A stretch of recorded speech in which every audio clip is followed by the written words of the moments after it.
The sirens pierced through the laughter of children splashing in Marcus's backyard pool as 3 squad cars pulled up to his modest suburban home.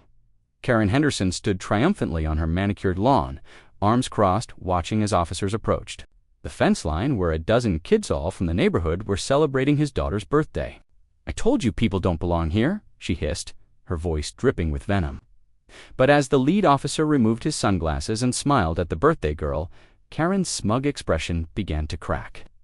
She had no idea that her call to the police was about to expose the one secret that would destroy everything she'd built. Watching his 8-year-old daughter Zoe cannonball into their above-ground pool with a kind of fearless joy that made his chest tight with love, the backyard buzzed with the controlled chaos of a child's birthday. Party 11 kids from the neighborhood shrieking with delight as they splashed and played. Their parents scattered across folding chairs on his modest patio, cold drinks, sweating. In the summer heat, "Dad, watch this." Zoe called out, her dark curls plastered to her head as she prepared for another dramatic dive.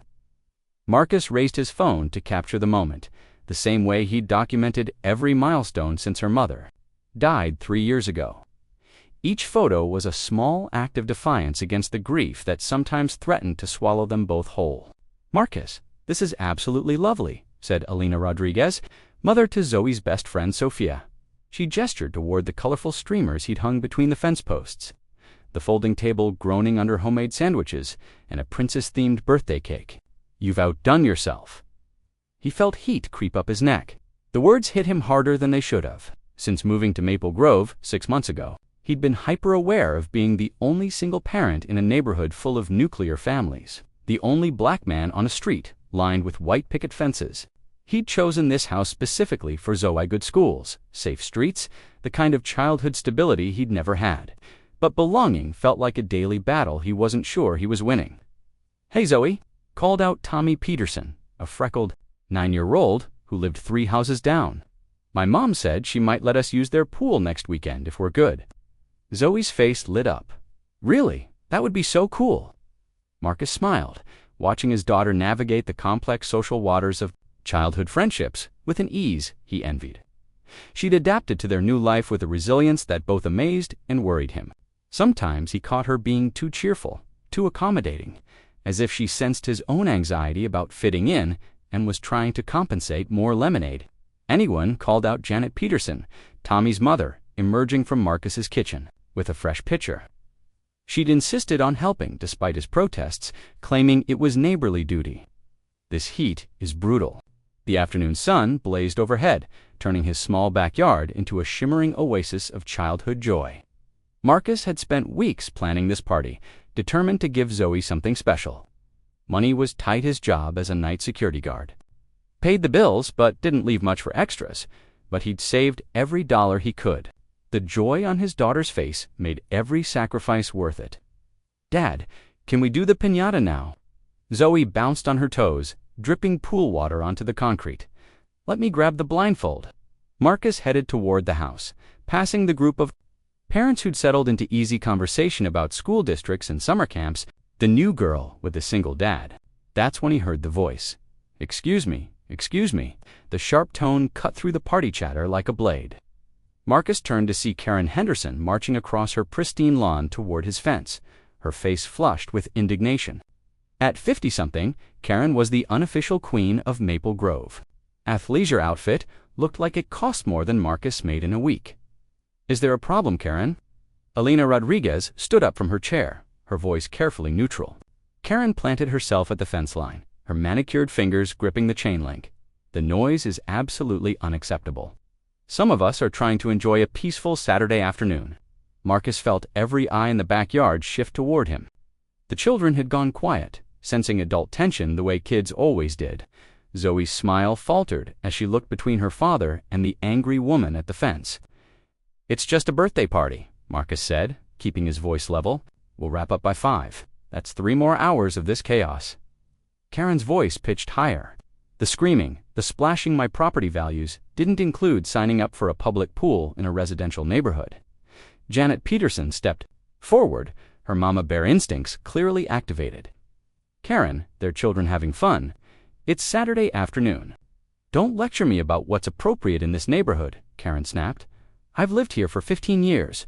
I know what kind of community we've built, and this, she gestured broadly at the party, her meaning unmistakable. This isn't it. The silence that followed was suffocating.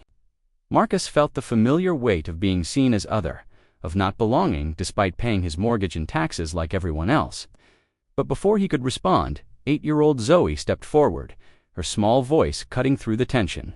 It's my birthday, she said simply. I just wanted to have a party with my friends.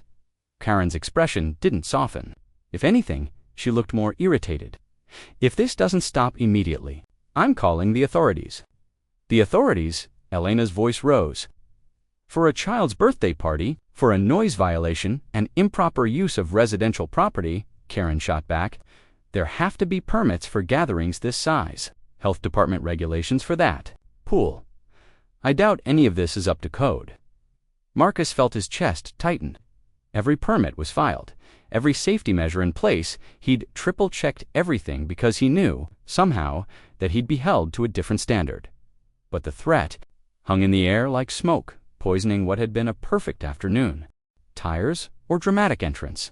Just the quiet authority of law enforcement responding to what dispatch had logged as a neighborhood disturbance. Marcus watched through his kitchen window as Officer David Chen stepped out of the driver's seat. His familiar silhouette, both a relief and a complication Marcus hadn't anticipated. 2 more patrol cars followed, their presence transforming the quiet suburban street into something that looked like a crime scene. Neighbors emerged from their houses, drawn by the spectacle, while Karen Henderson positioned herself at the edge of her driveway like a general surveying her troops. Dad, Zoe, appeared at his elbow, her birthday crown slightly askew, pool water still dripping from her purple swimsuit. Why are there police cars? Marcus knelt to her level, his hands gentle on her small shoulders. It's okay, baby, Mrs. Henderson called them because she thinks our party is too loud. They're just going to check things out. Are we in trouble? Her dark eyes were wide with the kind of worry no 8-year-old should carry. No, sweetheart, we didn't do anything wrong. He kissed her forehead. Go back to your friends. Let Daddy handle this. But as he stepped onto his back patio, Marcus could see the other parents gathering their children with nervous efficiency. Elena Rodriguez was already helping Sophia out of the pool, while Janet Peterson began collecting abandoned towels and pool toys. The festive atmosphere had evaporated, replaced by the toxic anxiety that always accompanied unexpected police presence. Hey, hey, Marcus called out, forcing authority into his voice. Nobody needs to leave. This is Zoe's party, and we're not doing anything wrong. Marcus, Elena said gently, maybe it's better if we know. The word came out harder than he intended. I'm not teaching my daughter that we run away when someone calls the police on us for existing in our own backyard. David Chen appeared. At the gate, his professional mask firmly in place despite the recognition that flickered in his eyes. Behind him, Officers Martinez and Walsh flanked the entrance like they were approaching a drug bust rather than a child's birthday party. Afternoon, Chen said formally. We received a complaint about noise levels and possible permit violations. I'm Officer Chen. Are you the homeowner?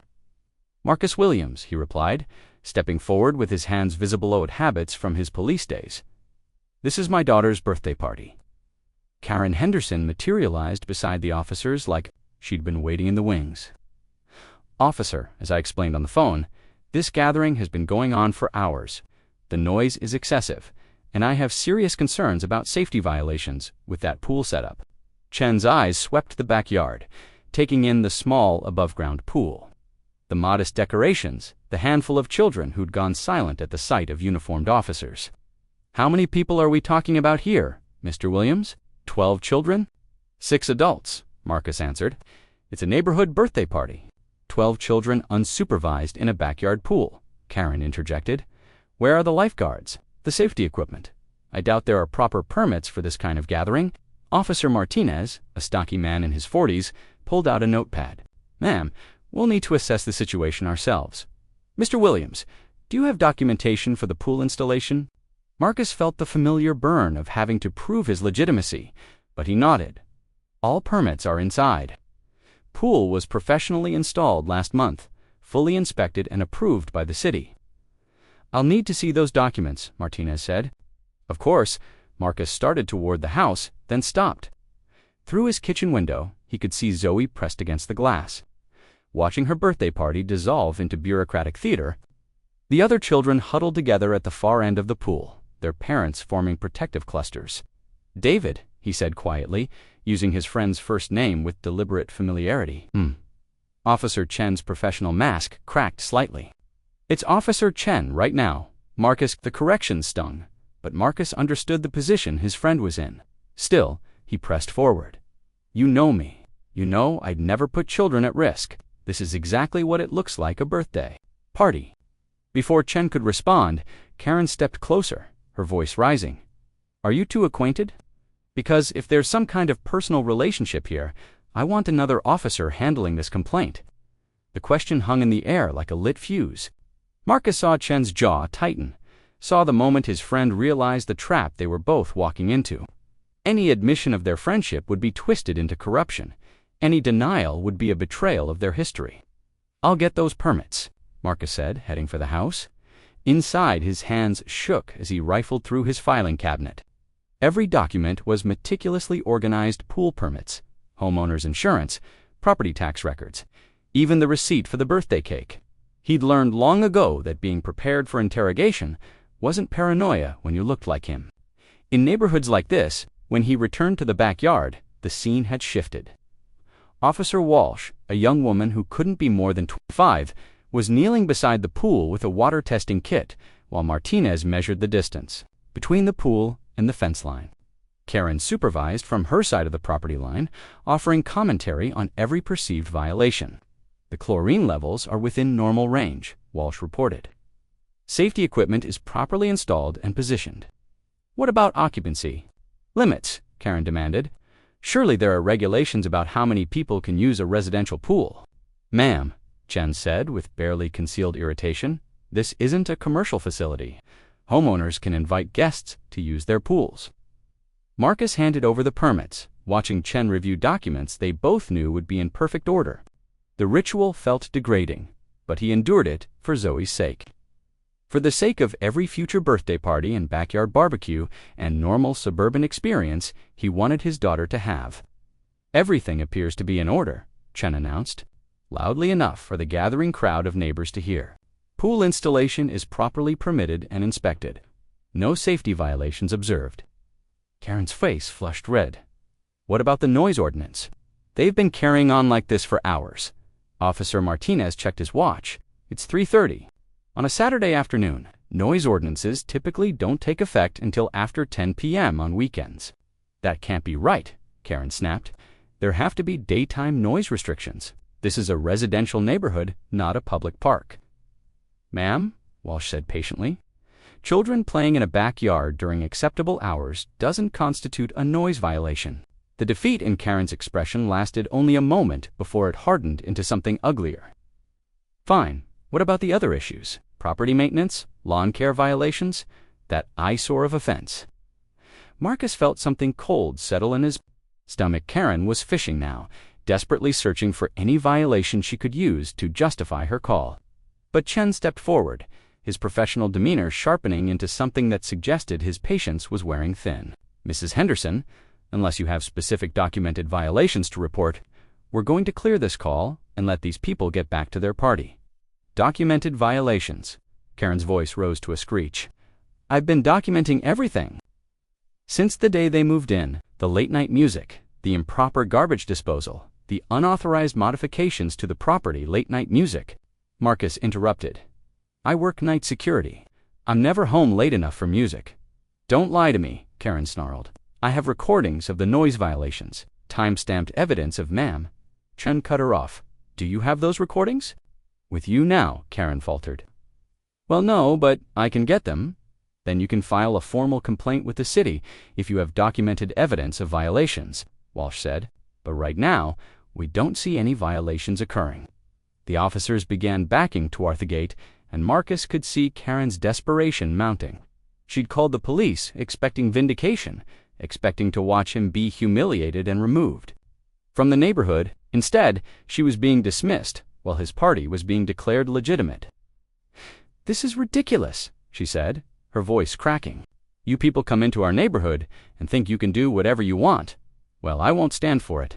I know people in this city, and I'm going to make sure, Mrs. Henderson," Chen's voice cut through her tirade like a blade. "Are you threatening Mr. Williams?" The question stopped Karen cold. For the first time since this confrontation began, she seemed to realize she was standing in front of 3 police officers making increasingly inflammatory statements. "I'm not threatening anyone," she said, but her voice had lost its conviction.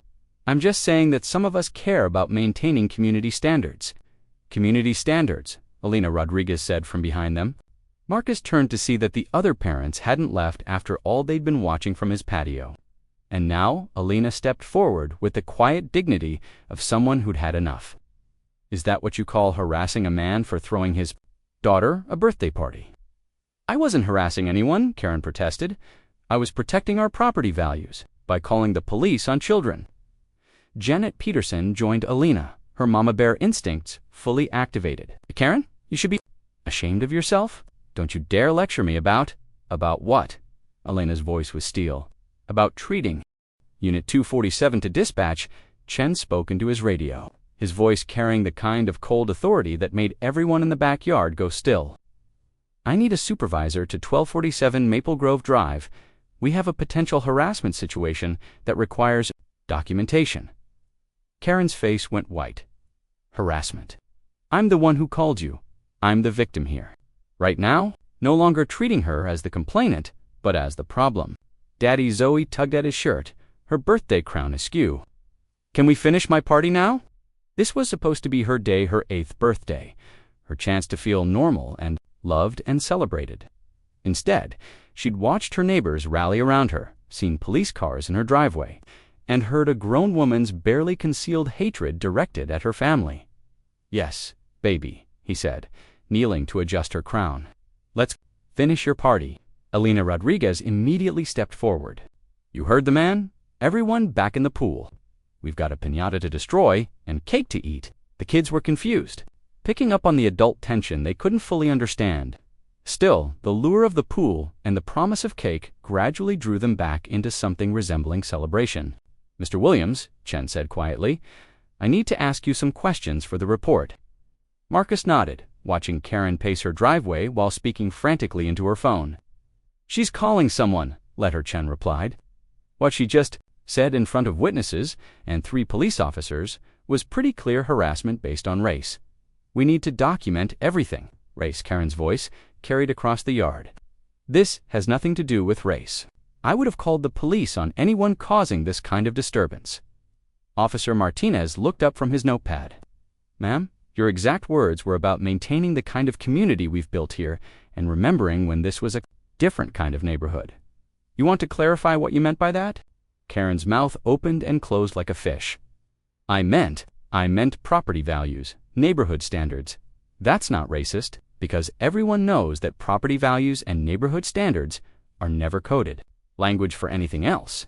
But his attention was pulled back to the party when he heard Zoe shriek with delight. Tommy Peterson had just successfully cracked the piñata, sending candy flying across the pool deck. "Look at that," Janet Peterson said loudly, making sure her voice carried to Karen's side of the fence. "Children having fun at a birthday party. What a novel concept."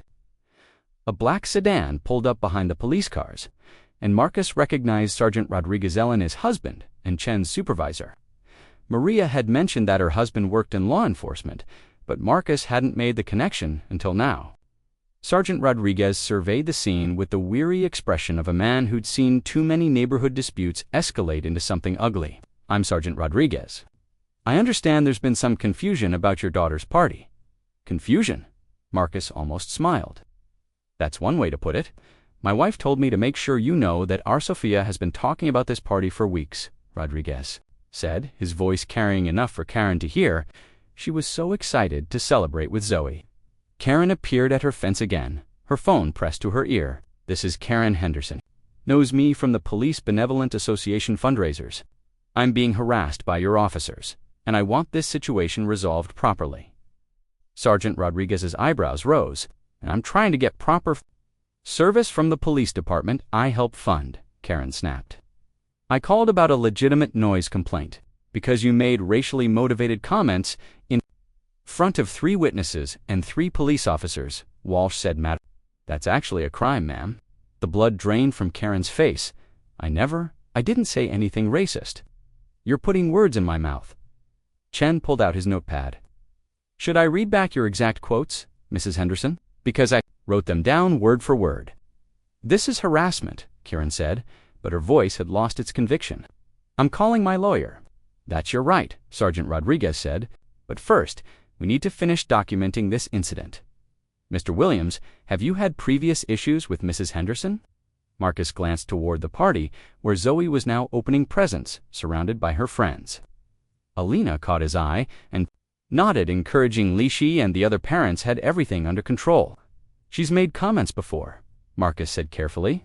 "About noise that wasn't happening, about my yard maintenance, about whether I belonged in the neighborhood. I started documenting them after the 3rd incident." "You have documentation? Photos, dates, written records?" Marcus pulled out his phone. "I learned a long time ago to keep records when people make it clear they don't want you around." Karen's face went from white to red. "You've been spying on me, recording our private conversations." "I've been documenting harassment," Marcus corrected. Marcus scrolled through his phone, showing the sergeant photos of Karen standing at her window recording his house, and detailed notes about their previous encounters. "Jesus," Walsh muttered, reading over Rodriguez's shoulder. "She's been stalking you." "I have not been stalking anyone. I've been documenting legitimate concerns about neighborhood safety and property values." "By taking photos of Mr. Williams's house?" Rodriguez asked. "By timing his comings and goings, by posting about him on social media without using his name." Karen's mouth opened and closed again. Behind her, Marcus could see a white-haired man in an expensive suit emerging from her house, presumably the lawyer she'd threatened to call. "Mrs. Henderson," the man said sharply, "stop talking immediately." But Karen was past the point of rational thought. 6 months of barely contained hostility came pouring out in a toxic flood. "I pay taxes in this community. I've lived here for 15 years. I have rights. I shouldn't have to put up with loud music and parties and—" "What people?" Rodriguez asked quietly. "You know exactly what people," Karen shrieked. "Property values or community standards or maintaining the kind of environment we've worked hard to build." The silence that followed was absolute. Even the children in the pool had gone quiet, sensing the adult drama reaching its climax. Karen's lawyer had his head in his hands, and the police officers were writing furiously in their notebooks. "Mrs. Henderson," Sergeant Rodriguez said formally, "you're being cited for filing a false police report and harassment. If you continue this behavior, we'll be looking at stalking charges and potential hate crime enhancements." "Hate crime?" Karen's voice cracked. "I never said anything about race." "You didn't have to," Chen said. "We've all had training in recognizing coded language and discriminatory behavior. Your pattern of harassment speaks for itself." As the officers finished their paperwork, Marcus became aware of something remarkable happening around him. The birthday party had resumed in full swing, but it had grown. More neighbors had arrived, drawn initially by the police cars, but staying to show support. The Martinezes from next door had brought their teenage son to help with the piñata. The elderly Kowalskis from the corner house had appeared with a casserole dish and folding chairs. Even families Marcus had only waved to in passing were introducing themselves and asking how they could help. "Mr. Williams," Sergeant Rodriguez said, handing him a business card, "if you have any more problems with Mrs. Henderson, call me directly. This kind of behavior stops now." Karen Henderson stood in her driveway, arguing with her lawyer in hushed, angry tones. Her perfect suburban kingdom was crumbling around her, and everyone in the neighborhood could see it. "Daddy!" Zoe ran up to him, her face glowing with joy. "Mrs. Rodriguez says we can have the party in their pool next weekend, too. And Tommy's mom says maybe we can have a whole neighborhood pool party." Marcus looked around at the faces surrounding him, neighbors who had chosen to stay, children who saw Zoe as just another kid, parents who aged. 3 weeks later, Marcus stood in his kitchen making coffee at 6 a.m. when he heard the rumble of a moving truck outside. Through his window, he watched a crew of movers loading Karen Henderson's belongings into a massive semi-trailer. Manicured lawn torn up by dolly tracks and her pristine driveway stained with hydraulic fluid. Zoe padded into the kitchen in her pajamas, rubbing sleep from her eyes. "Is the mean lady leaving, Daddy?" Looks like it, baby. Marcus ruffled her hair, still marveling at how quickly his daughter had bounced back from the trauma of that Saturday. Children were resilient in ways that both amazed and worried him. Good, Zoe said with the brutal honesty of childhood. Maybe now the new people will be nicer.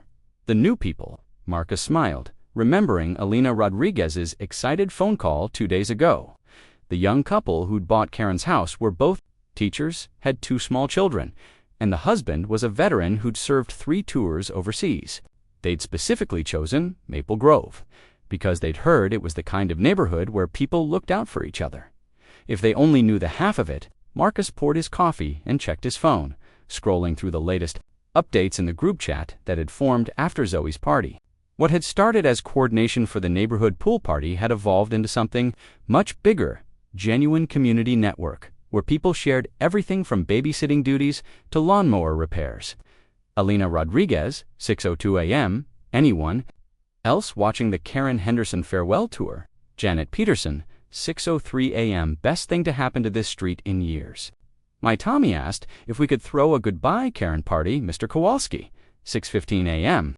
Dorothy says we should bake cookies for the new neighbors. Anyone know if they have food allergies? Marcus smiled, typing back his response.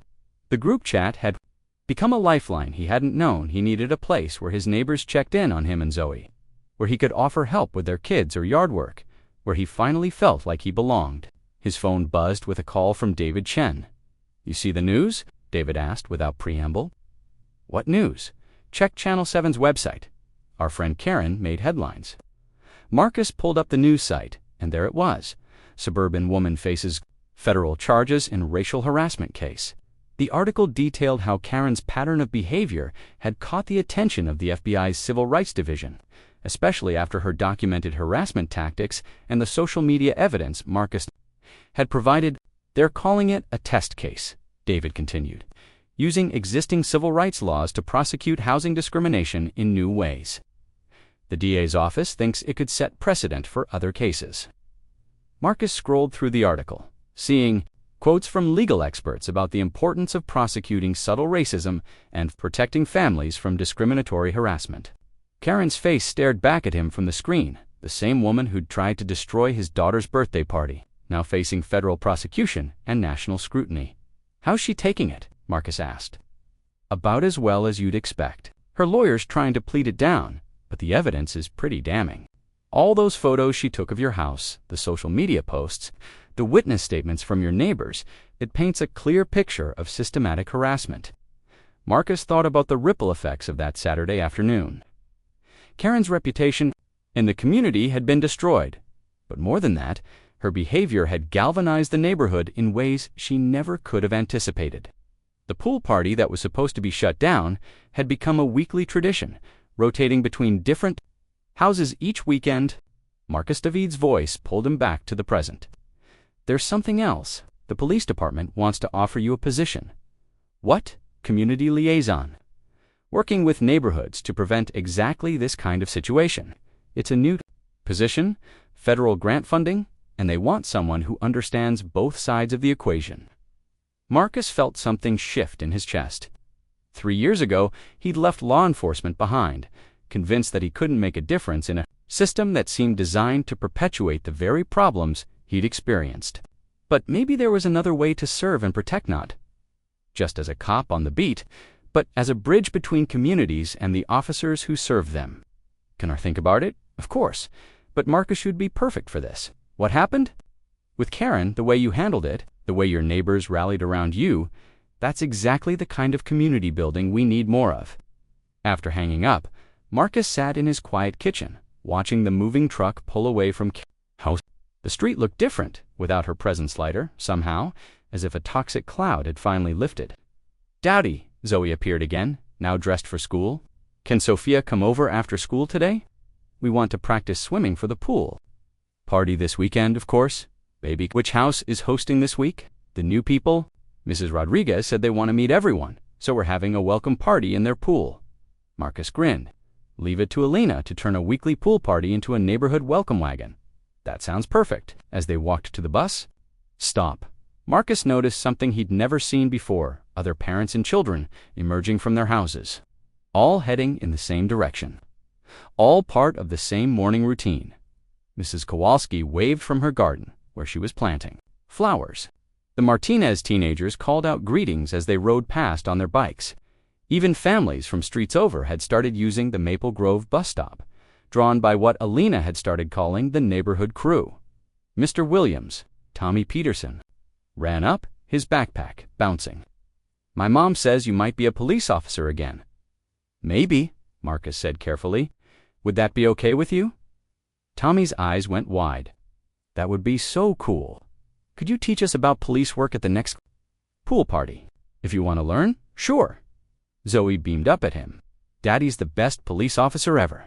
He protects people and helps them feel safe." The simplicity of her faith in him took Marcus's breath away.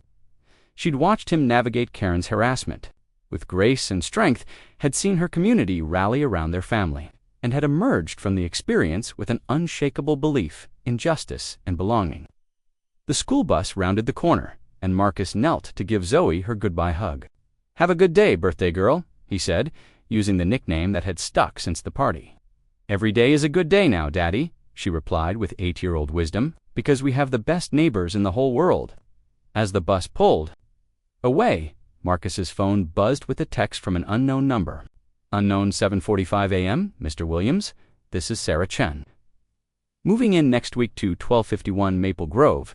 Officer Chen is my brother. He told me about your family and the neighborhood. Our kids are so excited to meet Zoe and join the pool parties. Thank you for making this such a welcoming community." Marcus smiled, typing back a response. The irony wasn't lost on him. Karen Henderson's attempt to drive him out of the neighborhood had instead transformed it into exactly the kind of community she'd claimed to want to protect. A place where children felt safe, where neighbors looked out for each other, where diversity was celebrated rather than feared. His phone rang again. Alina Rodriguez, probably calling about the weekend party logistics. "Marcus," she said, her voice bubbling with excitement, "you're never going to believe this. Channel 7 wants to do a follow-up story about the neighborhood from hate to hope, or something like that. They want to interview you and Zoe about how the community came together." "I don't know, Alina. Think about it," she pressed. "Your story could help other families going through the same thing. Show people that standing up to hate actually works." Marcus considered this, watching a construction crew begin work on Karen's former lawn. Soon, there would be new flowers, new children's laughter, new memories to replace the toxic ones Karen had tried to create. "Okay," he said finally, "but I want to focus on the positive, on what this community became, not on what Karen tried to destroy." "Perfect. That's exactly the story we want to tell." As Marcus walked back to his house, he noticed something that made him stop in his tracks. Someone had planted a small garden along the fence line, where Karen used to stand and watch his house. Sunflowers, daisies, and marigolds created a riot of color where there had once been only suspicion and hatred. A small sign stuck in the ground read, "Zoe's Birthday Garden, planted by the Maple Grove neighborhood crew." Marcus felt tears prick his eyes. This was what victory looked like, not Karen's legal troubles or public humiliation, but this quiet transformation of a space that had held so much pain into something beautiful and hopeful. His phone buzzed with another message in the group chat.